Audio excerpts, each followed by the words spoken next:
శంకరం శంకరాచార్యం కేశవం బాదరాయణం సూత్రభాష్యకృతౌ వందే భగవంతౌ పునః పునః భగవంతౌ పునః పునః.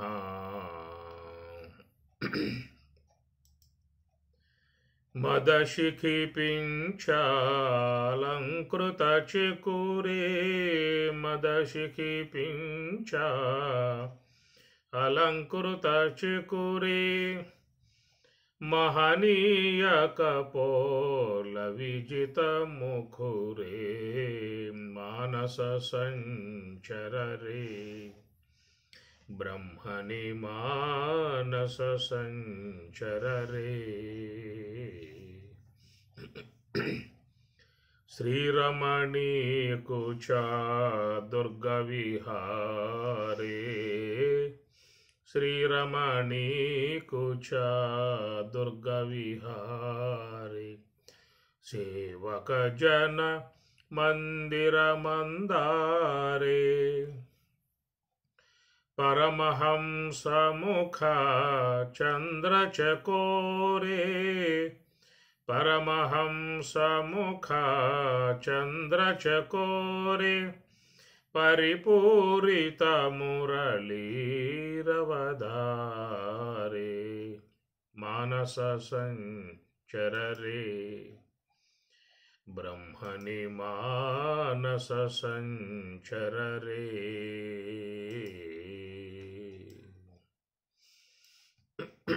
హరలీలావతారాయ శంకరాయ పరవుజసే కైవల్యకలనాకల్ప తరవే గురవే నమః.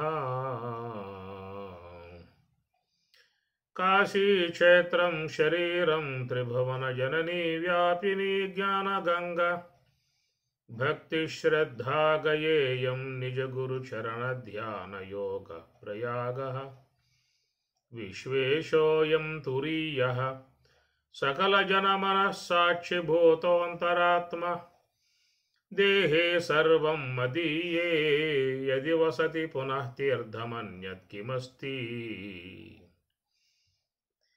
కాశీ పంచకము 5వ శ్లోకములో ప్రయాణం చేస్తూ ఉన్నాము. భక్తి శ్రద్ధా గయేయం నిజ గురు చరణ ధ్యాన యోగ ప్రయాగః విశ్వేశోయం తురీయః సకల జన మనః సాక్షిభూతోంతరాత్మా నిజ గురు చరణ ధ్యాన యోగ ప్రయాగః. నిజ గురు చరణ ధ్యాన యోగ ప్రయాగ అనే అంశములో నిజ గురు అనగా యథార్థ తత్వాన్ని ప్రబోధింపజేసేటువంటి వారిని నిజ గురువులు అని చెప్పని అంటారు. కల్ల గురుడు గట్టు కర్మ చయంబును మధ్య గురుడు గట్టు మంచి మంత్ర చయము ఉత్తమ గురుడు గట్టు యోగ సామ్రాజ్యంబు. గురువులలో చాలామంది రకాలు ఉంటారు. బాధ గురువులు, బోధ గురువులు, జ్ఞాన గురువులు, తత్వ గురువులు, ఇట్లా నానా విధములుగా ఉన్నటువంటి వాళ్ళల్లో నిజ గురు చరణ ధ్యాన యోగ చరణములు అని చెప్పనంటే గురుపాదములు అని మనం చెప్పుకుంటూ ఉన్నాం. గురుపాదములు, పాదములు అంటే పదములు. పద్దల గతవు, పాదము అంటే పద్దల గతవు, గమనయుక్తమై ఉన్నటువంటి యొక్క వాట్లను పాదము అంటారు. పద్దల గతవు అనే ధాతువు నుంచి ఏర్పడినటువంటిది పాదం. కాబట్టి ఆ పాదములు, ఆ పద సంబంధమే పాదములు. పదము, ఆ పదమే పాదము. గురుదేవుని యొక్క పాదము. వారు బోధించేటువంటి యథార్థ బోధలను మంచిగా అవగాహన చేసుకునేటువంటి రీతిలో మన మనస్సు కూడా సిద్ధమై ఉండాలి. ఎన్నో విషయాలు, ఎంతో లోతైనటువంటి యొక్క విషయాలు మనకి వాళ్ళ ద్వారా తెలియబడుతూ ఉంటాయి. అవన్నీ పారమార్థికమై ఉన్నటువంటి అంశములు. వాటిని సమాధి భాష అన్నారు. వారు యోగ సమాధిలో తత్వానుభవమును పొంది ఉన్నటువంటి వారు కాబట్టి దానికి సమాధి భాష అని అంటారు. కేవలం యోగ సమాధిలో వారు ఏ యొక్క అనుభవాన్ని పొందారు దానినే వేదాంతం అని చెప్పని కూడా చెప్తారు. వేదము వేదాంతము అంటారు. వేద వేదాంతములందు విజ్ఞాన శాస్త్రములందు పాదుకొన బలికేటి పరమార్థము. పరమార్థం ఆ బ్రహ్మం. వేద వేదాంతములందు విజ్ఞాన శాస్త్రములందు వేదము వేదాంతం.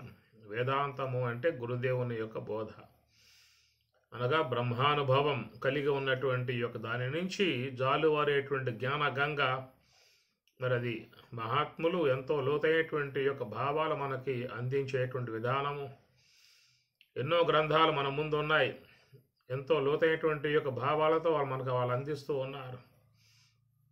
చిన్న చిన్న గ్రంథములు సులభముగా అర్థమయ్యేటువంటి రీతిలో ఉన్నటువంటి వాటిలో కాకుండా వాక్య వృత్తి, వాక్య సుధ, వృత్తి ప్రభాకరము, విచార సాగరము, అట్లా అద్వైత సిద్ధి, వృత్తి రత్నావళి, వృత్తి చంద్రోదయము, వృత్తి ప్రభ, ఇట్లాగా చాలా అంశాలు మనకి మరి మనస్సుకి చక్కగా తెల్లగా అర్థమయ్యేట్లుగా వాళ్ళు బోధించేటువంటి అంశములు. ఆ పదములు మనం పట్టుకున్నట్లయితే దైవ సాన్నిధ్యాన్ని మనం చేరుకునే అవకాశం ఏర్పడుతుంది. జీవిత పరమార్థం సిద్ధించే అవకాశం ఏర్పడుతుంది. కనుక భగవద్గీతలో ఎన్నో శ్లోకాలు ఈ పరమార్థ జ్ఞానాన్ని ప్రబోధింపజేసేటువంటివిగా ఉన్నాయి. ఎంతోమంది భగవద్గీతకు భాష్యం రాశారు, అర్థాలు రాశారు. మరి ఎంత దాంట్లో అర్థాన్ని తీసినప్పటికీ కూడా ఇంకా లోతైనటువంటి యొక్క భావాలు దాంట్లో ఇమిడి ఉంటాయి. ఎందుకంటే విశ్వంభరుడే ఉన్నటువంటి యొక్క భగవంతుని యొక్క వాక్యములు కాబట్టి ఆ భగవత్ సంబంధమై ఉన్నటువంటి యొక్క వాక్యములను మనం అర్థం చేసుకోవాలని చెప్పినట్లయితే మనం అలాంటి యొక్క స్థాయికి పోగలిగితేనే మనం ఆ భావాలని అందుకునే అవకాశం అనేటువంటిది ఏర్పడుతుంది. ఇట్లా ఉపనిషత్తులలో ఉన్నటువంటి చాలా అంశములు మరి నిగూఢమై ఉన్నటువంటి పదములు, ఆ పదములు గురు సన్నిధిలోనే మనం వాట్లను గ్రహించుకోవాల్సి ఉంటుంది. ఇట్లాగా ఉపనిషత్తులు కానీ, భగవద్గీత కానీ, బ్రహ్మసూత్రములు కానీ ఇవన్నీ మన కళ్ళ ముందే ఉన్నాయి. కానీ మనకు కనపడుతూనే ఉన్నాయి శ్లోకాలు కానీ, మంత్రాలు కానీ, అవన్నీ కూడా. కానీ దాని లోపల ఉన్నటువంటి అంశాలు మాత్రం దర్శించుకోవాలని చెప్పినట్లయితే అవన్నీ కూడా నిజగురు చరణ, ఆ నిజగురు యథార్థ తత్వాన్ని ప్రబోధింపజేసేటువంటి గురు సన్నిధిలో కూర్చుంటేనే మనకు ఆ విషయాలన్నీ కూడా సులభంగా వచ్చే అవకాశం ఉంటుంది. మనం గతంలో భగవద్గీతలోని కొన్ని అంశాలు, ఉపనిషత్తులలోని కొన్ని అంశాలు, అనేకమైనటువంటి యొక్క వాట్లను లోతైనటువంటి యొక్క భావాలకు గ్రహించుకుంటూ ఉన్నాము. కాబట్టి ఈ ప్రకారముగా సత్య శోధన అంటారు. సత్య జ్ఞానము, సత్య శోధన. కాబట్టి శోధిస్తేనే మనకు ఆ యొక్క భావాలు మన ముందుకి వచ్చే అవకాశము ఉంటుంది. ఆ పరిశీలనాంశము కలిగి ఉన్నటువంటి వారు మహాత్ములు. అవి మనకి ఆ చరణములు ఉన్నాయి. భగవత్ చరణములు అంటే ఆ పదములు, ఈశ్వర సంబంధమై ఉన్న పదములు గురు సన్నిధిలో మాత్రమే మనకు అవి అందే అవకాశం ఉంటుంది. ఈ ప్రకారముగా ఆ గీత శ్లోకాలు చాలా మనకి చక్కటి అంశాలు ప్రబోధింపజేసేటువంటి. ఆశ్చర్యవత్ పశ్యతి కశ్చిత్ ఏనం ఆశ్చర్యవద్వతదివచాన్యః ఆశ్చర్యవశ్చైనమన్యశృణోతి శ్రుత్వాప్యేనం వేద న చైవ కశ్చిత్. ఆశ్చర్యవత్ పశ్యతి కశ్చిత్ ఏనం. ఏనం యొక్క ఆత్మ యొక్క విషయంలో కశ్చిత్ ఒకానొకడు ఆశ్చర్యవత్ పశ్యతి, చాలా ఆశ్చర్యంగా చూస్తున్నాడు అన్నాడు. ఆశ్చర్యవద్వదతి తదైవ చాన్యః చ అన్యః మరొకడు ఏనం ఈ యొక్క ఆత్మ విషయంలో ఆశ్చర్యవత్ శృణోతి, ఆశ్చర్యముగా ఆ విషయాలను వాడు వింటూ ఉన్నాడు అన్నాడు. ఆశ్చర్యవత్ వదతి తదైవ చాన్యః ఆశ్చర్యవత్ వదతి, మరొకడు ఆశ్చర్యముగా ఆ యొక్క బ్రహ్మము యొక్క విషయాన్ని గురించి వాడు వదతి చెప్పుతూ ఉన్నాడు. శ్రుత్వాప్యేనం వేద న చైవ కశ్చిత్. ఏన ఈ యొక్క ఆత్మ విషయంలో కశ్చిత్ ఏ ఒక్కడు కూడా శ్రుత్వాప్యేనం వేద నచైవ శ్రుత్వాపి దృష్ట్వాపి ఉక్త్వాపి. వాడు విన్నను, కన్నను, అన్నను ఎవరికి కూడా అది నా వేద తెలియబడేటటువంటిదిగా లేదు. చాలా సున్నితముగా ఉండేటువంటి యొక్క అంశాలు దీంట్లో ఉంటాయన్నమాట. ఆశ్చర్యంగా చూస్తూ ఉన్నాడు, ఆశ్చర్యంగా వింటూ ఉన్నాడు, ఆశ్చర్యంగా మాట్లాడుతూ ఉన్నాడు. కానీ ఈ విధముగా ముగ్గురు కూడా చూసినట్లయితే కశ్చిత్ ఏ ఒక్కడు కూడా నవేద దాని యొక్క విషయము ఏమీ కూడా తెలిసిన వారు కారు అన్నాడు. ఎందుకంటే ఈ మూడింటి ద్వారా మరి వ్యావహారికమై ఉన్నటువంటి యొక్క అంశం తెలియబడేది తప్ప ఏనా ఆత్మ యొక్క విషయం మాత్రం అది తెలియబడేటువంటిది లేదు. కాబట్టి పరమాత్మ ఎక్కడ ఈ ముగ్గురు యొక్క విషయాలు చెబుతూ కశ్చిత్ ఏ ఒక్కడు కూడా నవేద తెలిసినవాడు కాడు. దీనికి స్వామివారు ఒక మంచి అంశాన్ని తెలియజేస్తారు. పశ్యతి, శృణోతి, వదతి 3 అంశాలన్నమాట. అనుట, వినుట, కనుట అనేటువంటి 3 భాగాలు. అనుట, వినుట, కనుట అనేది 3 అంశాలు మాత్రమే. ఈ మూడిట్లలో ఉన్నటువంటి వాడు మాత్రం ఎప్పటికీ కూడా నవేద ఆత్మ విషయం వానికి తెలియబడే అవకాశము లేదు. ఈ శ్లోకంపై స్వామివారు అంటూ భగవంతుడు 3 గూట్లలో 3 గూటిలో 3 దీపాలు పెట్టాడు అని స్వామివారు అంటారు.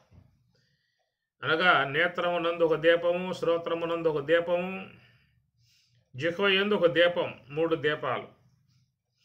ఈ 3 దీపములు కూడా వెలుగుతూ ఉన్నాయి. ఆ వెలుగులో వ్యావహారికమై ఉన్నటువంటి అంశములు తెలియబడేటువంటివిగా ఉన్నాయి. కానీ ఈ మూడింటికి మధ్యలో ఒక మహాకారణం అనేటువంటి మహాదీపం ఉన్నది. మహాదీప ప్రభాభాస్వరం. ఈ మహాదీపముగా ఉన్నటువంటిది మహాకారణము అని చెప్పని. కానీ దాని ద్వారా మాత్రమే మనకు పరమార్థం గోచరిస్తుంది తప్ప ఈ మూడింటి ద్వారా దృష్టవా చూసేవాడు కానీ, శ్రుత్వా వినేవాడు కానీ, వక్తవా మాట్లాడేవాడు కానీ, నవేద ఈ మూడింటి ద్వారా ఎప్పటికీ కూడా పారమార్థికం తెలియబడేటువంటిదిగా లేదనేటువంటిది. కాబట్టి ప్రకారముగా మరి చూసినట్లయితే దీనిని అభిజ్ఞా ప్రత్యక్ష ప్రమ అనేటువంటి అంటారు. అభిజ్ఞా ప్రత్యక్ష ప్రమ, ప్రత్యభిజ్ఞా ప్రత్యక్ష ప్రమ అనేటువంటి విధానంలో ఈ బాహ్యముగా ఉన్నటువంటి ఇంద్రియాల ద్వారానే అభిజ్ఞా ప్రత్యక్ష ప్రమ పొందుతూ ఉన్నారు. పలుమార్లు అనుభవంలోకి రావటం యొక్క అంశం చూస్తే దాన్ని ప్రత్యభిజ్ఞా ప్రత్యక్ష ప్రమ అని చెప్పని అంటారు. ఈ ప్రకారముగా అనుట, వినుట, కనుట అనేటువంటి మూడింటి ద్వారా మానవులకు తెలియబడే అంశాలు ఏంటంటే అభిజ్ఞా ప్రత్యక్ష ప్రమ, రెండవది ప్రత్యభిజ్ఞా ప్రత్యక్ష ప్రమ. ఒక తొలి అనుభవాన్ని అభిజ్ఞా ప్రత్యక్ష ప్రమ అంటారు. మలి అనుభవాన్ని మరలా అనుభవంలోకి తెచ్చుకుంటే దాన్ని ప్రత్యభిజ్ఞా ప్రత్యక్ష ప్రమ అని చెప్పని అంటారు. కాబట్టి ప్రమ అనేటువంటి యొక్క అంశం మీద చాలా లోతైనటువంటి యొక్క భావాలు మనకి మహాత్మ చెప్పడం జరుగుతుంది. ఈ ప్రమ అనేటువంటి యొక్క అంశం చాలా ఆత్మపరముగా కూడా చెప్పుకొస్తారు. ఈ ప్రమ అనేటువంటిది దాని శంకరాచార్యుల వారు కూడా అధ్యాస భాష్య విధానంలో బాహ్య ప్రమలు, అంతర ప్రమలు అని చెప్పనంటూ చాలా విశ్లేషణాత్మకముగా వచ్చేటువంటి యొక్క అంశము. అందువల్ల స్వామి చెప్పిన విధానములో మరి నేత్రమునందు ఒక దీపము, శ్రోత్రమునందు ఒక దీపము, అటనే జిహ్వయందు ఒక దీపము, 3 దీపాలు. ఆశ్చర్యవత్తు పశ్యతి, ఆశ్చర్యవత్తు శృణోతి, ఆశ్చర్యవత్తు వదతి, శ్రుత్వాప్యేనం వేదన చేయవ కశ్చిత్ అనే మాటలో శ్రుత్వా అపి, దృష్టవా అపి, వక్తవా అపి ఏన ఈ యొక్క ఆత్మ విషయంలో కశ్చిత్ ఏ ఒకడు కూడా నవేద తెలుసుకున్నటువంటి వారు కారు.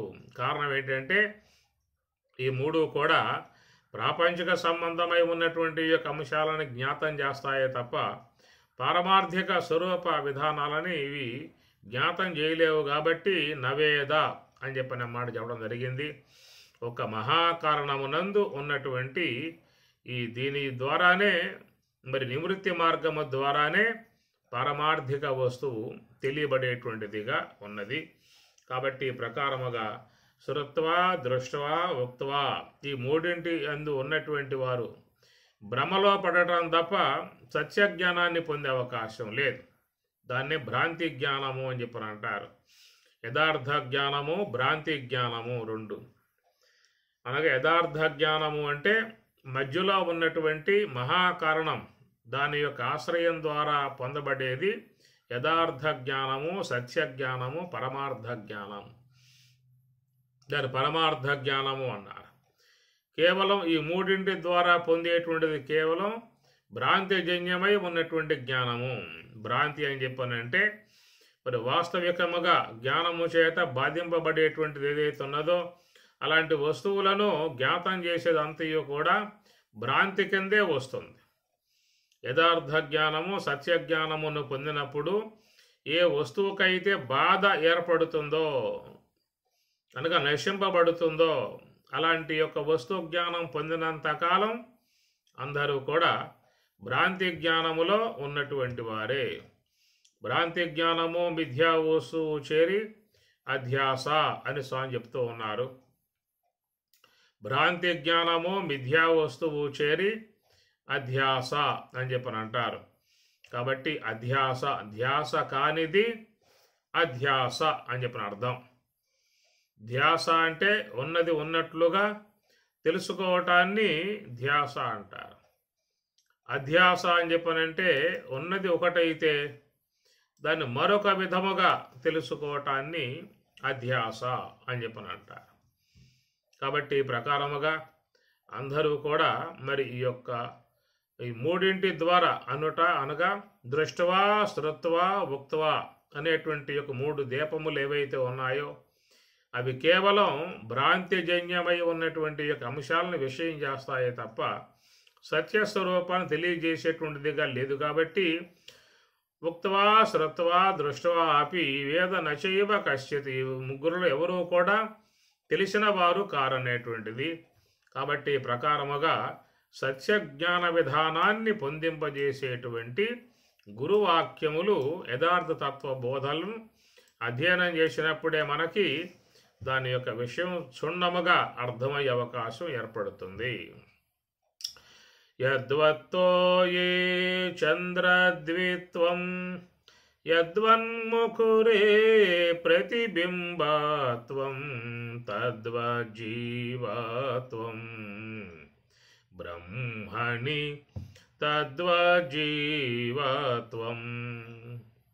స్థానౌ యద్వతో నరరూపత్వం భానుకరే యద్వతో యత్వం తద్వజ్జీవత్వం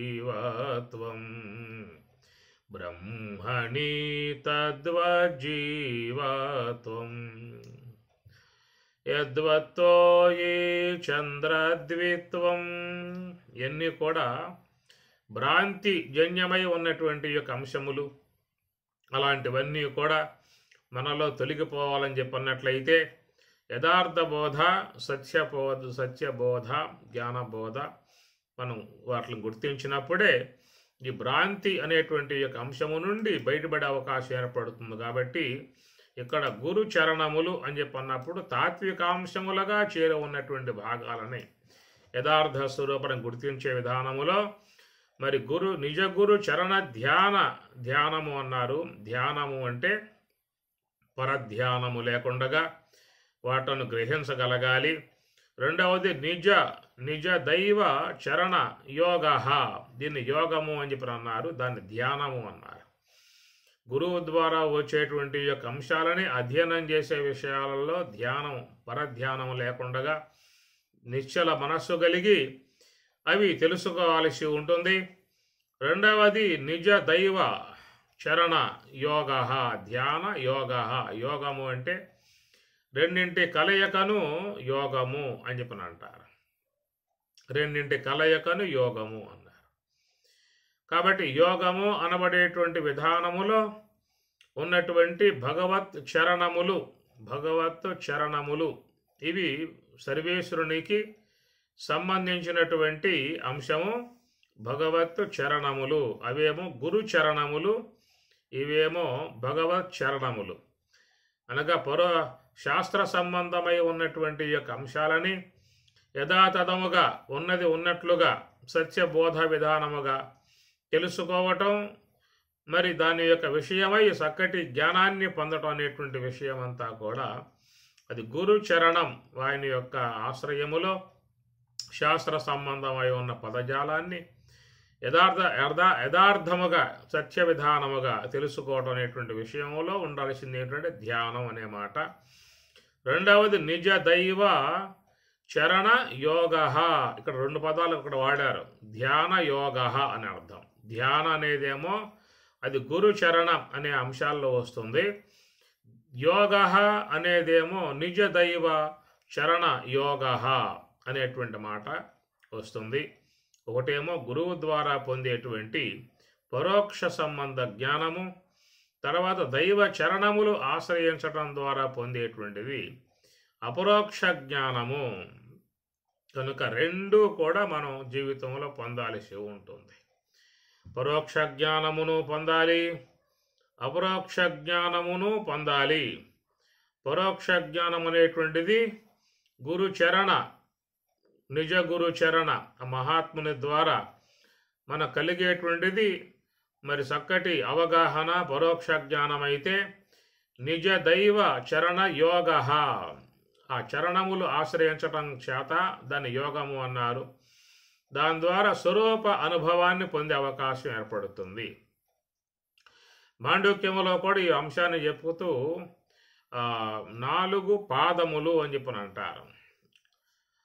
అయం ఆత్మ సోయమాత్మ చతుష్పాత్, అయం ఆత్మ సోయమాత్మ చతుష్పాత్, బ్రహ్మము సర్వం ఏతద్ బ్రహ్మ. కనుక బ్రహ్మమే నిజ దైవము అని అర్థం. అనగా సత్య పదార్థము. నిజ దైవము అంటే సత్య పదార్థం అని చెప్పిన అర్థం. కాబట్టి దైవ విషయంలో కూడా మానవులు భ్రాంతిని పొందినటువంటి విధానం ఉన్నది. అందువల్ల దేవతల యందే భగవద్భావన కలిగి ఉన్నారు. అందువల్ల దేవతల యందు దేవతారాధన అవసరమే. కానీ మోక్షాన్ని అపేక్షించినటువంటి వారు సమస్త దేవతలకు అధిష్టానమై ఉన్నటువంటి బ్రహ్మమును పొందటమే మోక్షమవుతుంది. అలాంటి యొక్క విధానం తెలియజేయకుండా కొంతమంది కేవలం దేవతా సంబంధ అంశములు మాత్రమే బోధించి ఇక్కడ ఉండటమే నీకు మోక్షానికి మార్గం అని చెప్పనే విధానంగా చెబుతూ ఉన్నారు. అది కాదు. నిజ దైవము అని చెప్పనంటే దాన్ని బ్రహ్మము, ఆనందాత్మికమై ఉన్న స్వరూపము, సచిదానందమై ఉన్నటువంటి స్వరూపము నిజ దైవ. అటు నిజ దైవమై ఉన్నటువంటి భగవత్ చరణములు ఏమిటని చెప్పనంటే ఆ భగవత్ సన్నిధికి పోవటానికి ఉపకరించేటువంటి చరణములు. సోయమాత్మ చతుష్పాత్, 4 పాదములు అని మనకు మాండుక్యం చెబుతూ ఉన్నది. పాద అంటే చెప్పుకున్నాం కదా, పద్దల గతవు. పాద అంటే పద్దల గతవు, గమనయుక్తమై ఉండేటువంటి పాదములు.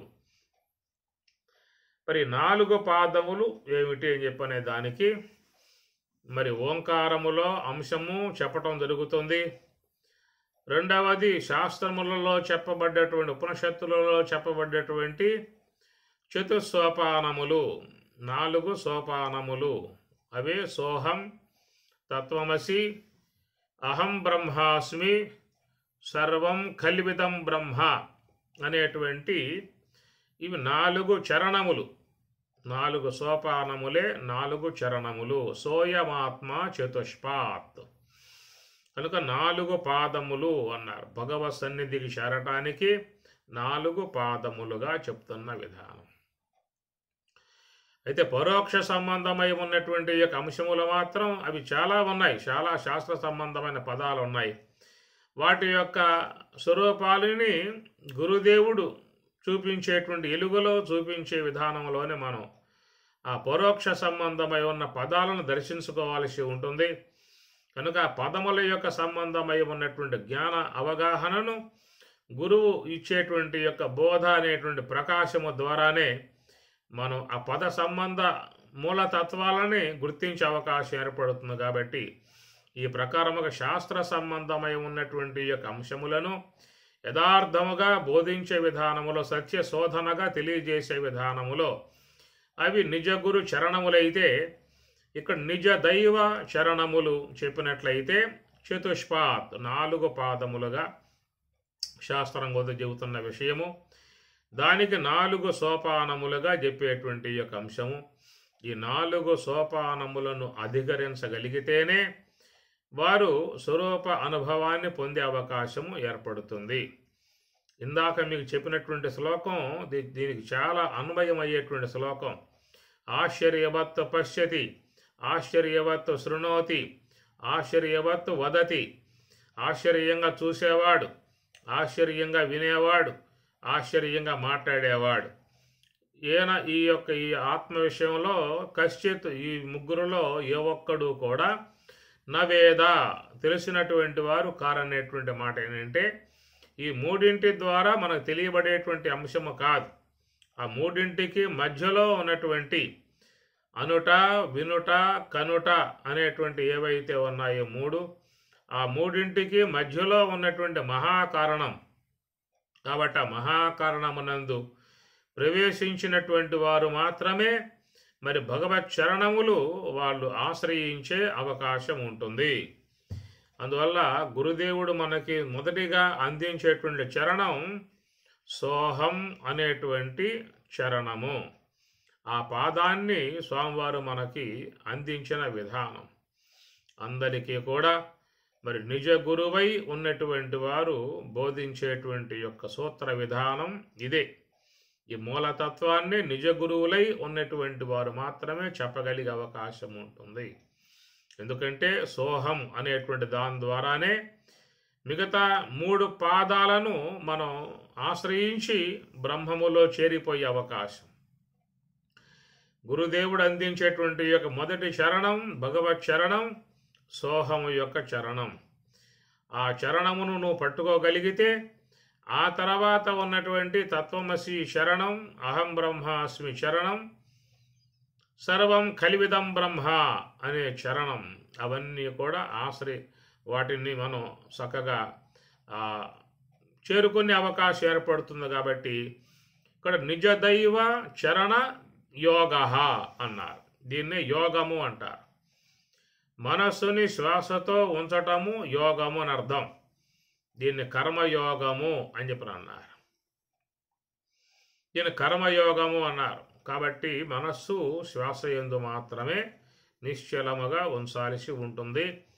మరి ఆ శ్వాసతో మనస్సు ఉండటమే భగవత్ చరణమును ఆశ్రయించినటువంటి వాళ్ళము అవుతున్నాము. అది భగవత్ చరణం మొదటి చరణం. రెండవ చరణం అహం బ్రహ్మాస్మి వస్తుంది, ఆ తత్వమసి అనేది వస్తుంది. అయితే మొదటి చరణం కాడే మనం కొంచెం గట్టిగా పట్టుకోవాల్సి ఉంటుంది. ఏమాత్రం కూడా మనం అజాగ్రత్త వహించాము అని చెప్పనంటే ఆ చరణం నుంచి మనం జారిపోయే విధానం. కాబట్టి మర్కట కిషోర న్యాయము, మార్జాల కిషోర న్యాయం 2 చెప్పే విధానం ఉంటుంది. మర్కట కిషోర న్యాయము, మార్జాల కిషోర న్యాయము అన్నారు. మర్కట కిషోర న్యాయములో అక్కడ మరి పిల్ల బాధ్యతే పూర్తిగా ఉంటుంది. మార్జాల కిషోర న్యాయములో అంతా కూడా తల్లి బాధ్యత. ఆ బిడ్డ ఏం పట్టించుకోదు. ఆ తల్లే మరి నోటి కరుసునుకుని దాన్ని తీసుకువెళ్ళి భద్రమ్మకు స్థలాలలో అది నిక్షిప్తం చేస్తూ ఉంటుంది. కాబట్టి ఈ ప్రకారం రెండింటినీ కలిపి మన వాళ్ళు మార్జాల కిషోర న్యాయము అన్నారు. మర్కట కిషోర న్యాయంగా ఒక న్యాయ విధానముగా చెప్పుకొచ్చే అంశము. ఈ మర్కట కిషోర న్యాయము, మార్జాల కిషోర న్యాయములో మరి నిజ గురు అనేటువంటి విధానములో మార్జాల కిషోర న్యాయం. ఎందుకంటే శిష్యుల యొక్క ఉద్ధారకాన్ని గురువు పూర్తిగా బాధ్యత వహించి ఉన్న విధానం కనుక వారికి ఏ విధముగా బోధించినట్లయితే సులభముగా అర్థమయ్యే రీతిగా ఉంటుందో ఆ పద సరళి అంతా కూడా సులభం చేసి ఎంతో సన్నిహితముగా మనకి ఆయన అందించి ఆ తత్వం వైపుకి మనల్ని అవగాహనలో తీసుకుపోయే విధానం ఉంటుంది. కాబట్టి అక్కడ వినేటువంటి శిష్యులకు పెద్ద బాధ్యత ఉండదు. చెప్పేటువంటి గురువులకు మాత్రమే పూర్తి బాధ్యత ఉంటుంది. కనుక వాళ్ళకి ఏ విధంగా చెప్పాలో, ఎట్లా చెప్పాలో, ఏ రీతిలో చెప్పాలో అనూహ్యమై ఉన్న పదాలు కాబట్టి, బ్రహ్మ సంబంధమై ఉన్న పదాలు కనుక, పరమార్థంలో చేరి ఉన్న పదాలు కాబట్టి అవి అజ్ఞానములో ఉన్నటువంటి వానికి మనస్సుకి సులభముగా అందించే విధానములో మరి గురువు చేసేటువంటి ఒక ప్రయత్నాన్ని మార్జాల కిషోర న్యాయము అనే విధానము చెప్పుకొచ్చారు. కాబట్టి అది అయిన తర్వాత మరి గురువు ఆ యొక్క అవగాహన కలగజేసి భగవత్ చరణములుగా ఉన్నటువంటి 4 చరణములు సోయమాత్మ చతుష్పాత్ 4 చరణములుగా ఉన్నటువంటి వాటిలో మొదటి చరణాన్ని గురువు మనకి అందించిన విధానం కనుక ఆ విధముగా ఉన్నటువంటి యొక్క అంశములో ఈ సాధకుడు హంస యొక్క ఆశ్రయంలో ప్రవేశించిన విధానము అది మర్కట కిషోర న్యాయము అనిపించుకుంటుంది. మర్కట కిషోర న్యాయములో ఆ పిల్ల బాధ్యత తల్లే దాన్ని పెట్టించుకోదు. పిల్లే గట్టిగా తల్లిని పట్టుకోవాలి. ఏమాత్రం జార విడిచిందా అని చెప్పానంటే ఏ కొండల్లోనో గుట్టల్లోనో ఏట్లోనూ పడిపోవటం అవుతుంది. ఆ ప్రకారముగా రెండవ అంశము శిష్యులకు చేరి ఉన్నటువంటిది. కాబట్టి వీరు గట్టిగా మొదటి పాదాన్ని, మొదటి చరణాన్ని, సోహము యొక్క చరణాన్ని పట్టుకోవాల్సి ఉంటుంది. ఏమాత్రం మనం ఏమారాము అని చెప్పనంటే ఒక ఆలోచన ప్రపంచంలోనో మనకు అజ్ఞాన సంబంధం నిద్ర అనేటువంటి కోపంలోనో జారిపోయే పరిస్థితి ఏర్పడుతుంది. కాబట్టి ప్రకారముగా 2 న్యాయములు ఉన్నటువంటి విధానము. మొదటిది మార్జాల కిషోర న్యాయ విధానమేమో గురువు వహించి ఉంటే, రెండవది మర్కట కిషోర న్యాయ విధానాన్ని శిష్యులు వహించి ఉండాలి. ఏమిటంటే ఈ సాధన అనేటువంటి దాంట్లో అక్కడ గురువు ఇక ఎంటర్ కాడు. గురువు చెప్పి ఇక అక్కడికి వెనక్కి వచ్చేస్తాడు. ఆ తర్వాత ఒంటరి ప్రయాణంగా వీడు ప్రయాణం చేయాల్సి ఉంటుంది. శ్వాస గమనికలో తాను ఉండాల్సిన విధానం. అయితే 4 పాదములలో 4 చరణాలలో మొదటి చరణమును అధిరోహించడమే సాధకునకు చాలా కష్టతరమై ఉన్నటువంటి యొక్క అంశము. నేను ఒకటి చెప్పుకున్న శ్లోకాన్ని, క్లేశోధికతరస్తేషాం వ్యవ్యక్తాసక్త చేతసాం క్లేశ అధికతర. క్లేశము, దుఃఖము అది మొదటి చరణం యొక్క విషయంలో మాత్రమే ఉంటుంది. రెండవ చరణం, మూడవ చరణంలో ఇక వాడికి సులభముగా అందుకునే అవకాశం ఏర్పడుతుంది. కాబట్టి మొదటి చరణం కాడే సాధకుడు చాలా ఇబ్బంది పడేటువంటి పరిస్థితి. ఎందుకంటే అనేక జన్మలుగా కర్మవాసనలన్నిటినీ కూడా పెనవేసుకుని ప్రయాణమై వస్తున్నటువంటి వాడు ఈ జీవుడు.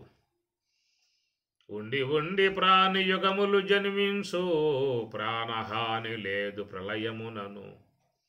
ఉండి ఉండి ప్రాణి యుగములు జన్మించు, యుగముల పర్యంతం ఈ జీవుడు ప్రయాణమై వస్తూ ఉన్నాడు, అనాదిగా వస్తూ ఉన్నాడు. వీని హయాములో ఎన్ని కల్పములు, మన్వంతరములు, సృష్టులు, బ్రహ్మ సృష్టులు ఎన్ని మారిపోయాయో చెప్పే అవకాశంగా అనాదిగా వస్తున్నటువంటి యొక్క జీవుణ్ణి వెంటాడుతూ అంటిపెట్టుకుని అనేక కర్మ వాసనలు, దుర్గుణములు, సద్గుణములు ఎన్ని కూడా వాన్ని పెట్టుకొని ప్రయాణం చేస్తున్న విధానం కనుక మరి అవన్నిటినీ కూడా మొదటి చరణం కాడ వాడు వదిలిపెట్టాల్సి ఉంటుంది.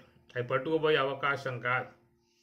రెండవ చరణం తత్వమసి కాబట్టి ఆ తత్వమసి చరణం వద్దకు పోయే లోపలే ఈ మొత్తం కూడా అనాదిగా చేరి ఉన్నటువంటి కర్మవాసనలన్నిటినీ కూడా మొదటి చరణం కాడ, సోహం అనే చరణం కాడ అన్నిటినీ కూడా విడాల్సి ఉంటుంది. కానీ ఇవి బాగా గట్టిగా పట్టి జీవుణ్ణి ఉన్నాయి కాబట్టి ఇవన్నీ కూడా సూక్ష్మ దేహములో నిక్షిప్తమై ఉన్నటువంటివి కనుక అవి తొలగిపోవటం అనేటువంటిది మాత్రం చాలా ప్రయాసతో చేరి ఉన్నటువంటి అంశం. ఎంతో కాలముగా ప్రగాఢముగా దాంట్లో నాటుకుపోయి ఉన్నాయి. సువిరూఢమూలం అని స్వామివారు కూడా చెప్పిన మాట.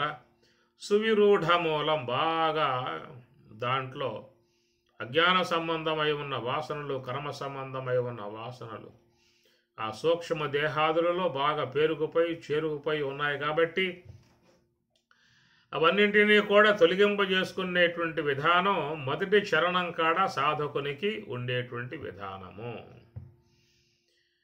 అందువల్ల అక్కడ చెప్పే మాట, నువ్వు బాగా ప్రయత్నం చేస్తేనే సతు దీర్ఘకాల నైరంతర్య సత్కార ఆసేవిత దృఢభూమి అని పతంజలి చెప్పేటువంటి మాట. సతు దీర్ఘకాల నైరంతర్య సత్కార ఆసేవిత నిరంతరముగా చేయాలన్నారు. దీర్ఘకాలం చేయాలని చెప్పిన దీర్ఘకాలం అంటే అంతకాలం అండి, ఏం చెప్పాల. నైరంతర్య నిరంతరం అన్నాడు. నిరంతరం అంటే ఎంతసేపు అది కూడా చెప్పాల. నీకు అవకాశం ఉన్నంత మేరకు దాని యొక్క మార్గంలో నువ్వు ప్రయాణం చేయాల్సి ఉంటుంది అనేటువంటి విధానము. ప్రయత్నాతమానః తు యోగి సంశుద్ధ కిల్బిషః అనేక జన్మ సంసిద్ధః తతో యాతి పరాంగతిం. ప్రయత్నాత్ యతమానః తు యతమానః, యత అంటే యత్నము, ప్రయత్నం. కాబట్టి ప్రయత్నాత్ యతమానః తు యతమానః, ప్రయత్నం చేసేటువంటి వాడు. యోగి సంశుద్ధ కిల్బిషః, సూక్ష్మ దేహములో చేరిపోయి ఉన్న కల్మషాలు ఇక్కడే కడుక్కోవాలి. లోనకు పోయా కడుక్కుంటా అని చెప్పి అంటాం కాదు. ఎవరైనా ఆలయంలో పోయే ముందే చక్కగా శుద్ధి చేసుకుని లోనకు పోతారు. ఆ విధముగా మరి ఆ యొక్క బ్రహ్మ గుడిలోకి పోయేటువంటి వారు కూడా మొత్తం కూడా కర్మలన్నిటినీ కూడా ఈ మొదటి చరణం కాడే కడుక్కోవాల్సి ఉంటుంది. యోగి సంశుద్ధ కిల్బిషః అనేక జన్మ సంసిద్ధ అని పరమాత్మ అంటూ ఉన్నాడు. ఈ కడుక్కునేటువంటి విధానములో ఇంకా జన్మలో కూడా పట్టవచ్చు అనేటువంటి మాట. వాసుదేవ సర్వమితి సహమాత్మా సుదుర్లభ అనే మాటలో కూడా అనేక జన్మ సంసిద్ధ అనే మాట ఎందుకు చెప్పటము అని చెప్పనంటే, మరి లోపల అనేక జన్మలుగా వస్తున్న ప్రయాణం చేస్తున్నటువంటి బహు దూరపు బాటసారి ఈ జీవుడు. బహు దూరపు బాటసారిగా వస్తున్నటువంటి వాడిని అంటిపెట్టుకుని ఎన్నో కర్మలు ఆయనమ్మటే వస్తూ ఉన్నాయి, బాగా ఆయన్ని ఆశ్రయించి ఉన్నాయి. అవన్నింటినీ కూడా మరి తొలగింపజేసుకునేటువంటి విధానం నిజ దైవ చరణ యోగ, అంతే చెప్పే మాట. నిజ దైవ యోగ చరణ యోగ. కాబట్టి ఇక్కడ నిజ దైవము అంటే బ్రహ్మముగా గ్రహించండి. నిజ దైవము అంటే బ్రహ్మము అని అర్థం. మిగతా అవన్నీ కూడా దేవతామూర్తులు, త్రిమూర్తులు కానీ అందరూ కూడా ఆ యొక్క బ్రహ్మము యొక్క ఆశ్రయములో ఉన్నటువంటి యొక్క దేవతామూర్తులు. కలడంబోది కలండు గాలి కలటాకాశంబునన్ కుంభినిన్ కలడగ్నిన్ దిశలన్ పగళ్ళ నిశలన్ ఖద్యోత చంద్రాత్మలన్ కలడు ఓంకారంబునన్ త్రిమూర్తుల త్రిలింగ వ్యక్తులందంతటన్ కలడీషుండు కలండు తండ్రి అని భాగవతం చెబుతున్నమాట. త్రిమూర్తుల బ్రహ్మలో ఆయన ఉన్నాడు, విష్ణువులో ఆయన ఉన్నాడు, శివునిలో ఆయన ఉన్నాడు, అమ్మవారిలో ఉన్నాడు, రామునిలో, కృష్ణునిలో, సకల దేవతలలో ఉన్నటువంటి యొక్క భగవంతుడు బ్రహ్మము. అట్టి ఆ బ్రహ్మమే నిజ దైవ చరణ యోగ అన్నప్పుడు గ్రహించాల్సిన అంశము నిజ దైవ చరణ యోగ అని చెప్పన్నప్పుడు నిజ దైవము అంటే మనలో బ్రహ్మము.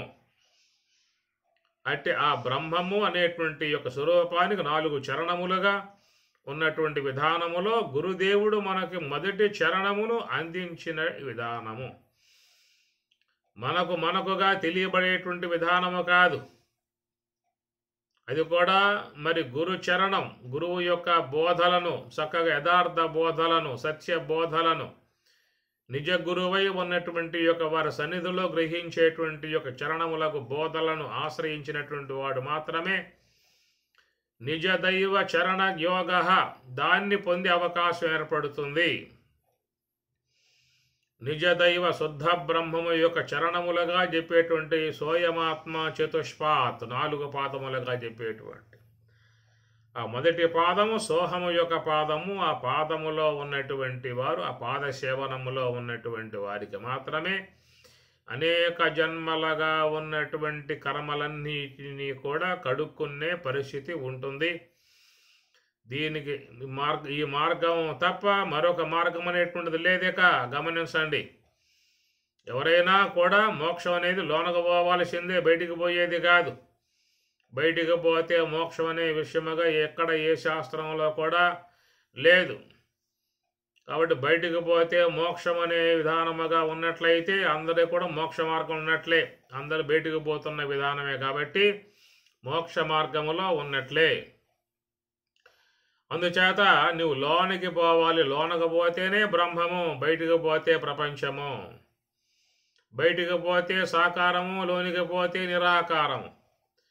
బయటికి పోతే జగత్తు, లోనికి పోతే జగదీశ్వరుడు. బయటికి పోతే దుఃఖము, లోనికి పోతే ఆనందము. బయటికి పోతే ప్రపంచము, లోనికి పోతే పరమాత్మ. బయటికి పోతే సాకారము, లోనికి పోతే నిరాకారము.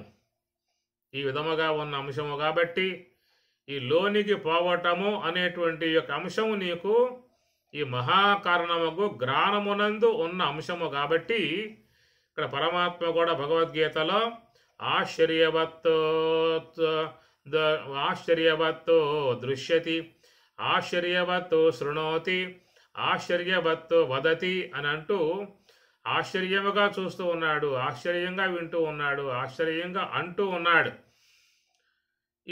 ఈ యొక్క ముగ్గురులో ఎవరు కూడా వేద నచైవ కశ్చిత్, ఏ ఒక్కడు కూడా తెలిసిన వారు కాదని చెప్పని అన్నారు. కాబట్టి ఏంటంటే ఈ మూడు కూడా బహిర్గతంగా తీసుకుపోతాయే తప్ప, అనగా నేత్రము, శ్రోత్రము, 4 జిహ్వ, ఇవి బహిర్గతంగా తీసుకుపోతాయే తప్ప నివృత్తిలో తీసుకుపోయే కాదు. కాబట్టి వేద నచైవ కశ్చిత్, నవేద, ఎవరో కూడా తెలిసినటువంటి వారు కారని చెప్పి అంటాం. ఏంటంటే ఈ మహాకారణమును ఆశ్రయించి ఉన్నటువంటి వారు మాత్రమే నివృత్తి మార్గం వైపు ప్రయాణం చేసే విధానం ఉంటుంది. కాబట్టి అట్టి ఆ చరణాన్ని మనకి గురుదేవుడు అందించినటువంటి యొక్క అంశము. ఇది చాలా అరుదైనటువంటి యొక్క మార్గము. లోకంలో ఎంతోమంది గురువులు ఉన్నారు, ఎంతోమంది ప్రబోధకులు ఉన్నారు, ఎంతోమంది మీ మార్గం చూపుతా అని చెప్పి అంటూ ఉన్నారు. కానీ వాళ్ళందరూ కూడా తీసుకోబోతున్నటువంటి యొక్క మార్గం వేరు. ఇక్కడ శాస్త్ర సమ్మతమై ఉన్నటువంటి యొక్క మార్గం వేరు. శాస్త్ర సమ్మతమై ఉన్నటువంటి యొక్క మార్గమును అందించేటువంటి వాడు నిజ గురువు అన్నారు. కాబట్టి ఆయన భగవత్ పాదాలని ఆయన ఆశ్రయింపజేశాడు. ఆ యొక్క భగవత్ పాదాలని చెప్పుకున్నాము. దైవ పాదములు సోహం, తత్వమసి, అహం బ్రహ్మాస్మి, సర్వం ఖలివిదం బ్రహ్మ అనేటువంటి ఈ 4 చరణములు మనకు చక్కగా ఉన్నటువంటివి భగవత్ చరణములు. అయితే మనం గట్టిగా పట్టుకోవాల్సింది సోహము యొక్క చరణాన్ని ముందు గట్టిగా ఆశ్రయించాల్సి ఉంటుంది. వేమరపాటు లేకుండా ఉండాల్సి ఉంటుంది, నిఘా కలిగి ఉండాల్సి ఉంటుంది. ఆడే ఊపిరిపై శ్వాసను పెట్టడమే యోగము అని స్వామివారు చాలా సందర్భాలలో చెప్పుకొచ్చేటువంటి యొక్క విధానము. కాబట్టి ఈ ప్రకారముగా మొదటి చరణమును ఎవరైతే మరి నిశ్చల భావనతో ఆశ్రయిస్తారో వారు మాత్రమే రెండవ చరణాన్ని ఆశ్రయించే అవకాశం ఏర్పడుతుంది. అనగా మనస్సు శ్వాస వెంబటే ఉన్నప్పుడు మరి ఆ మనస్సులో ఉన్న కల్మషాలన్నిటినీ కూడా ఆ మొదటి చరణం కాడ కడగబడతాయి.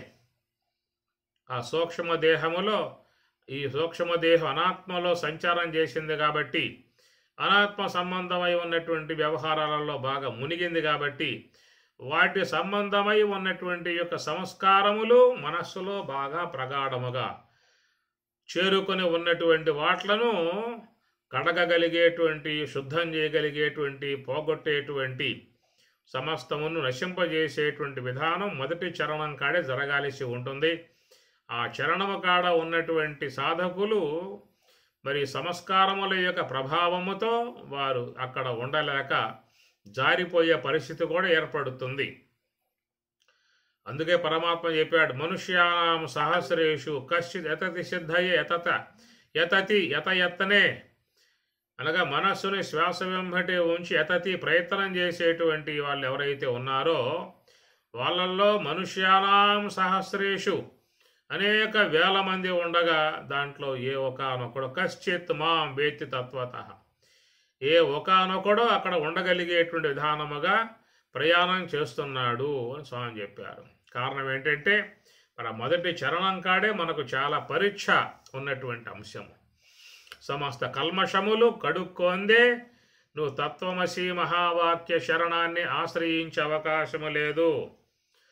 ఎందువల్ల తత్వమసి అనేటువంటి యొక్క చరణం అని చెప్పనంటే అది ఈశ్వర చరణం. తత్తనగా ఈశ్వరుడు. అటు ఈశ్వర చరణమును ఆశ్రయించటం అని చెప్పనంటే మొదటి చరణముగా ఉన్నటువంటి ఈ యొక్క సకార హకారములు కలిగి ఉన్నాయో ఈ సకారమునందు చేరి ఉన్నటువంటి అనాత్మలో చేరి ఉన్నటువంటి వాడు జీవుడు.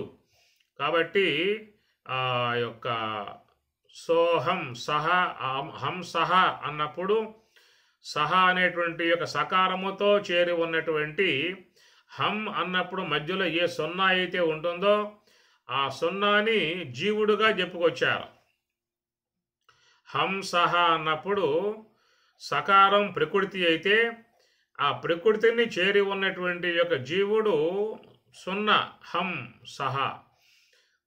కాబట్టి ఆ ప్రకారముగా ఈ మొదటి చరణము అనేటువంటి యొక్క సోహము చరణం కాడ హంస యొక్క చరణం కాడ మరి ఆ యొక్క సూక్ష్మ దేహములో చేరి ఉన్న సమస్త కల్మషాలన్నిటినీ కూడా కడుక్కునే విధానం ఏర్పడుతుంది. కాబట్టి చాలామంది ఈ మొదటి చరణం కాడ ఉండటానికి ఇబ్బంది పడుతున్నటువంటి పరిస్థితి, చాలామంది జారిపోయే పరిస్థితి, ఆ యోగాన్నే పూర్తిగా దాన్ని విడిచిపెట్టి మరి నిష్క్రమించే విధానముగా ఉన్న విధానము. మొదటి చరణమునే అధిరోహించ అనేవాడి యొక్క రెండవ చరణంలోకి చేరే అవకాశం ఎట్లా ఏర్పడుతుంది, ఇది గమనించాల్సిన అంశము. ఈ 4 చరణములు కూడా భగవత్ చరణములుగా మనం భావించాల్సి ఉంటుంది. లోకంలో భగవత్ సేవ చేసుకుంటూ ఉన్నాం, భగవత్పాదాలు పట్టుకుంటూ ఉన్నాం, గురుపాదాలు పట్టుకుంటూ ఉన్నాం, ఆ విధంగా పట్టుకొని వారిని వేడుకుంటూ ఉన్నాం. అవన్నీ కూడా కేవలం ఒక భక్తి సంబంధ మార్గంలో చేరి ఉన్నటువంటి ఆ చరణ ఆశ్రయము, చరణ సేవ. దానివల్ల మనకి మోక్షం అనే అంశము కాదు, కేవలం ఒక అనుగ్రహం అనేటువంటి భావం ఏర్పడుతుంది. అనగా ఒక భక్తి తత్వములో చేరి ఉన్నటువంటి యొక్క భగవంతునిగా భావించేటువంటి యొక్క సాకారమూర్తుల యొక్క చరణములు ఆశ్రయించినట్లయితే దాని ద్వారా మనకు ఒక జీవితంలో మేలు కలిగే అవకాశం ఏర్పడుతుంది, శుభం చేకూరే అవకాశం ఏర్పడుతుంది. మనకున్న కష్టములు, బాధలు, దుఃఖములు తొలగిపోయే అవకాశం ఉన్నది.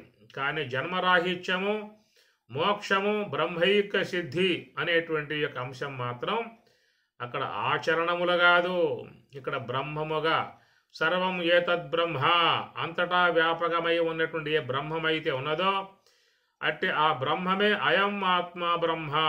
ఈ యొక్క బ్రహ్మమే మనలో ఆత్మగా ఉన్నది కాబట్టి సోయం ఆత్మ చతుష్పాత్, అట్టి ఆత్మకు 4 చరణములుగా చెప్పిన అంశము గనుక ఇక్కడ నిర్వికారమై, నిరాకారమై, స్వప్రకాశమై, చేతనాత్మికమై, నామరూపరహితమై, సర్వాధిష్టానమై, సచిదానందమై ఉన్నటువంటి సకల దేవతలకు అధిష్టానమై ఉన్నటువంటి యొక్క బ్రహ్మముగు ఆత్మ, దాని చరణములు ఇక్కడ మనం మరి ఆశ్రయించే విధానం. కాబట్టి నిజమైనటువంటి యొక్క నిజ దైవ చరణ యోగ, ఇది మంచి భావం. ఇది కనుకట్టి ఆ బ్రహ్మము యొక్క చరణములు ఆశ్రయించడం అని చెప్పనంటే మన యొక్క స్వరాజ్య లోక గురువు మరి సరైనటువంటి యొక్క మార్గ విధానములో భగవత్ చరణమును ఆశ్రయింపజేశాడు.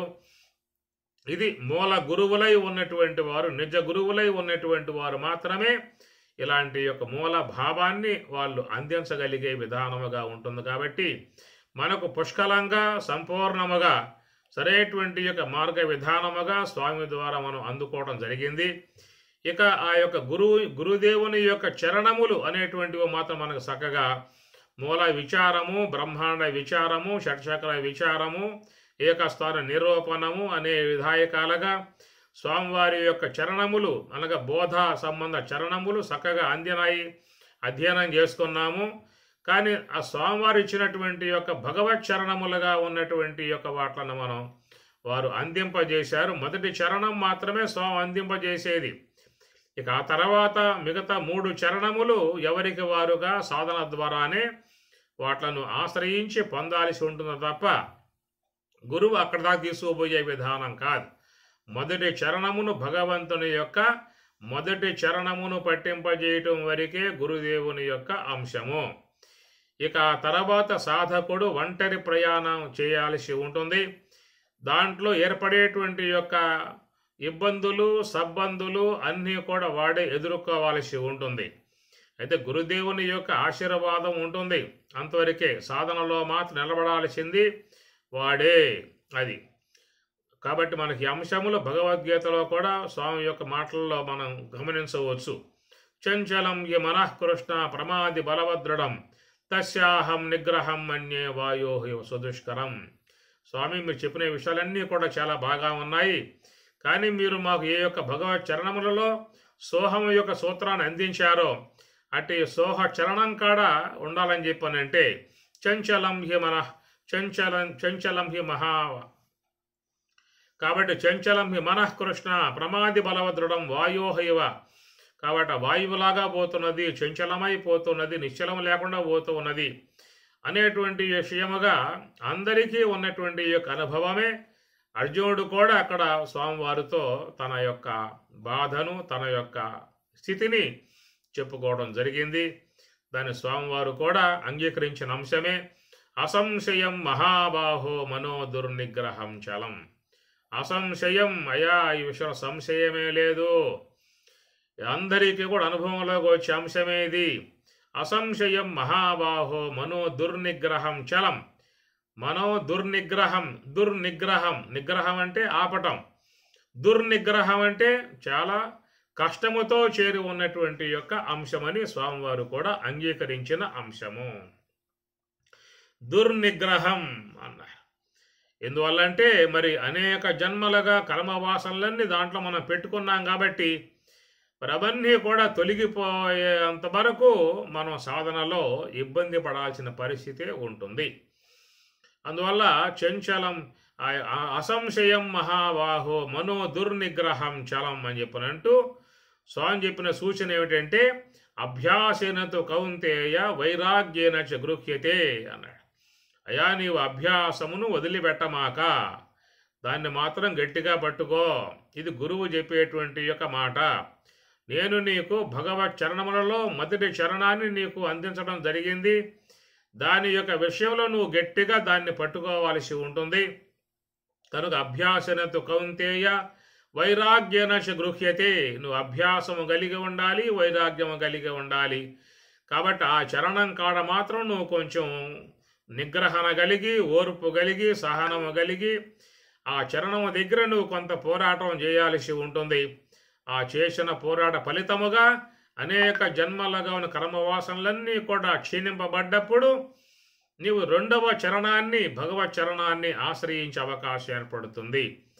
అది మరి చక్కటి మార్గ విధానం కనుక మరి మహాత్ములై ఉన్నటువంటి చాలామంది మొదటి చరణము కాడ, సోహము యొక్క చరణం కాడ, భగవత్ చరణము కాడ సకల పాపములను తొలగింపజేసుకుని ప్రక్షాళన చేసుకుని మరి ఆ యొక్క అంతర్ముఖులై ప్రయాణం చేసినప్పుడు ఎప్పుడైతే మనస్సు శ్వాస 2 కూడా నిశ్చలమై 10 అంగుళములుగా సంచరించేటువంటి యొక్క శ్వాస మరి ఆ యొక్క తన గమనాన్ని తగ్గించుకుంటూ చివరికి 2 అంగుళములు మాత్రమే సంచరించేటువంటి స్థాయికి వస్తుంది సాధకులకు. దాన్ని ఆకాశాంశము అన్నారు. అనగా పృథివీ అంశాన్ని దాటి ఆ శ్వాస జలాంశమును దాటి, అగ్ని అంశమును దాటి, వాయువు యొక్క అంశమును కూడా దాటి చివరికి ఆకాశాంశమునందు ఆ శ్వాస చేరి ఉంటుంది. 2 అంగుళముల పరిధిలో సంచరించేటువంటి ఆ శ్వాస అనేటువంటి యొక్క స్థాయిలోకి ఏ సాధకులైతే ప్రవేశించి ఉంటారో అది తత్వమసి, తత్తనగా ఈశ్వరుడు. కాబట్టి ఈశ్వర చరణాన్ని ఆ సాధకుడు ఆశ్రయించినటువంటి వారు అవుతున్నారు. కాబట్టి ఈ మాట పరమాత్మ ఉత్తరగీతలో బోధించాడు. ఏమి దాన్ని దానిని ఈశ్వర సన్నిధి అని చెప్పని అన్నారు. పుటద్వయ వినిర్ముక్త వాయు యత్ర విలీయతే తత్ర సమస్తం మనః కృత్వా తం ధ్యాయేత్ పార్థ ఈశ్వరం. ఈ స్వామి చెప్పిన మాట ఉత్తర గీతలో.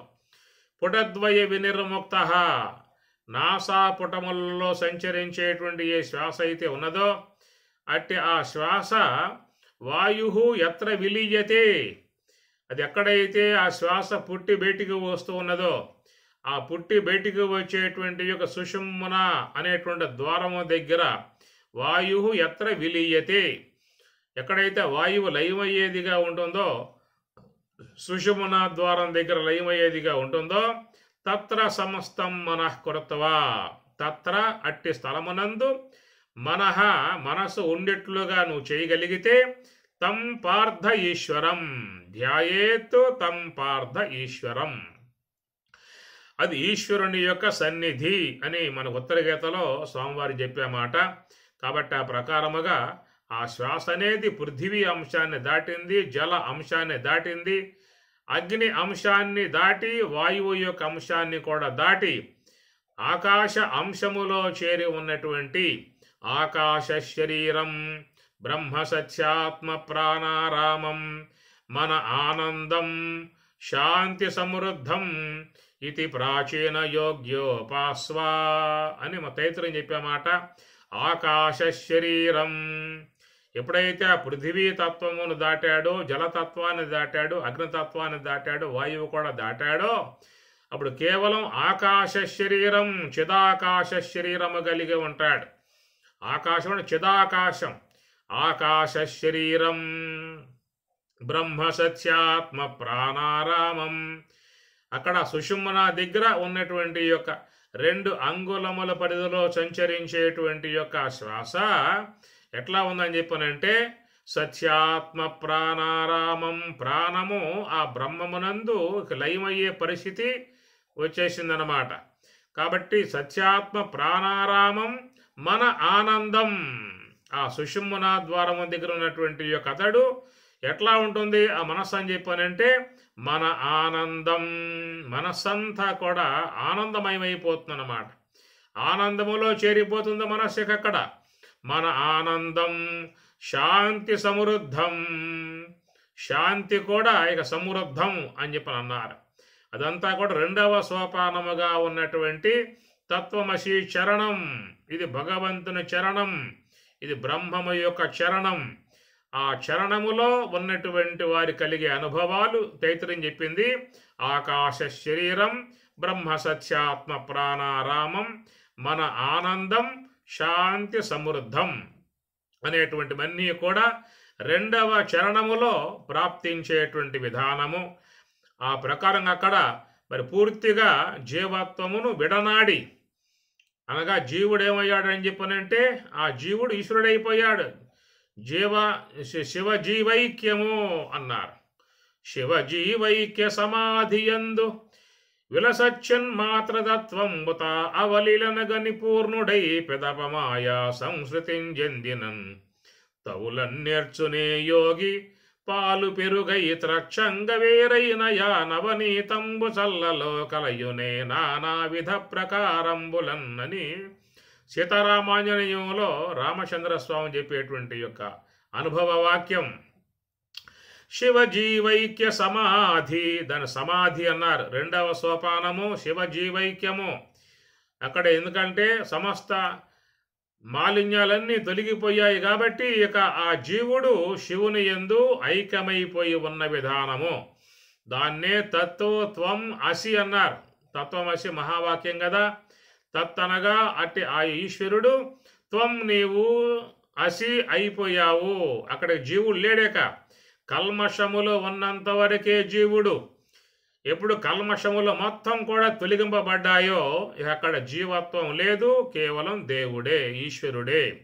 శివజీవైక్య సమాధి యందు విలసచ్చిన్మాత్ర తత్వముత అవలీలన గని పూర్ణుడై పెదపమాయా సంస్కృతింజెందినను. ఒక్కసారి గనక ఎవరైనా 2వ సోపానము ఈశ్వర సన్నిధిలోకి పోయి గనక వారి వ్యవహారంలోకి వచ్చినప్పటికీ కూడా ఇక వ్యవహారంలో వారు చిక్కుపడరు, ప్రపంచాదులలో చిక్కుపడరు, సంసారాదులలో చిక్కుపడరు.